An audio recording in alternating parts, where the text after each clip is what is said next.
But you did a great We did a debate. I was Dukakis, and Dana played George Bush Sr. And we had that first debate that Senator Al Franken wrote and Jim Downey.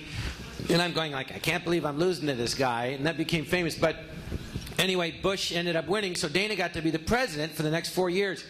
And you called me with a congratulatory call after my impression won. John conceded around 1:15 a.m. and called me. Yeah, you did. Well, yeah, it's yours. Oh, yeah, I probably went, well, you get to be the president. You happy? Got everything you want. You happy? Now you happy? What? And he ended up getting to know George Bush. One time I'm calling Dana at his house. He goes, John, hold on a second. And he puts me on hold. He goes, hey, I got to go. The White House is calling me. And I went, you're kidding. And you ended up getting to go Well, there. they said, I was talking to John, and they a call waiting, and this is what you hear. They go, this is the White House operator number 1. Hold for the president. Just like that. So I go, excuse me. I go back to John, and he goes, what? You have a bigger name? So I went back, and it was George Bush Sr. He'd lost the election. I'd made fun of him on SNL for 4 years, and he was very gracious. He's like, well, Dane, how you doing? Good to talk to you. Thought people are worried about me, think I'm a little down. Maybe you can come out here, cheer up the troops. So I was young and naive, and I spontaneously said to him, I said, well, because I hadn't traveled much, I said, well, where would I stay?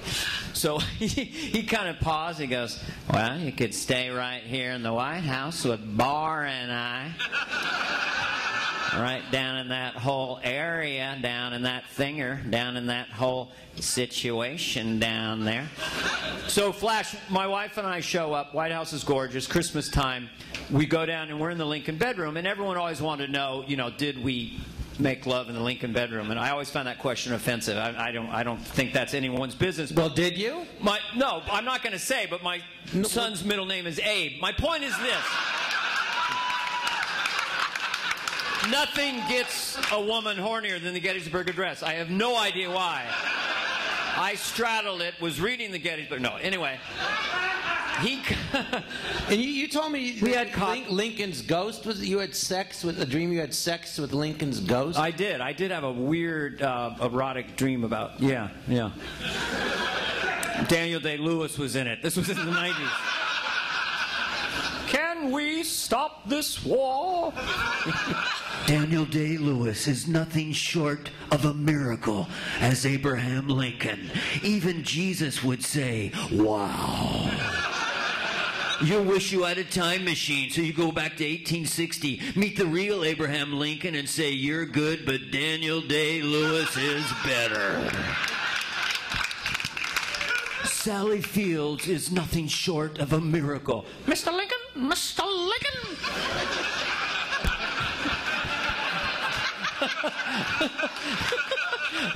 So what was your dream, Lincoln? Mr. Lincoln! No, I don't remember it. Carvey. I don't remember a dream. I remember having cocktails with George Bush. You told me you had a dream. It was like Abe Lincoln was like, Dane, it's me, Abe Lincoln. I want to stick it in your brown. I should have known this would become pooey and homoerotic, this show. Because it's the Jon Lovitz vodcast. Poop is a funny word. It sounds like a Russian podcast. This is Welcome to Vodcast.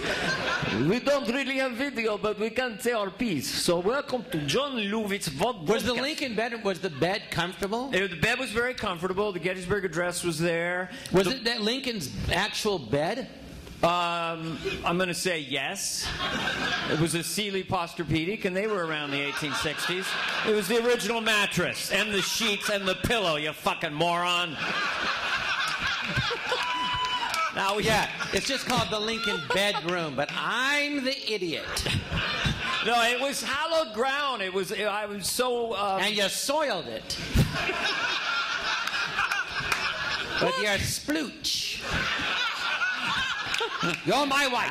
I'm inside you. And I'm going to spooch all over you. Either I'm going to drag you to cleaner comedy, or you're going to drag me to boomer comedy. You said it. And right now, we're right in the middle. Splooch. No,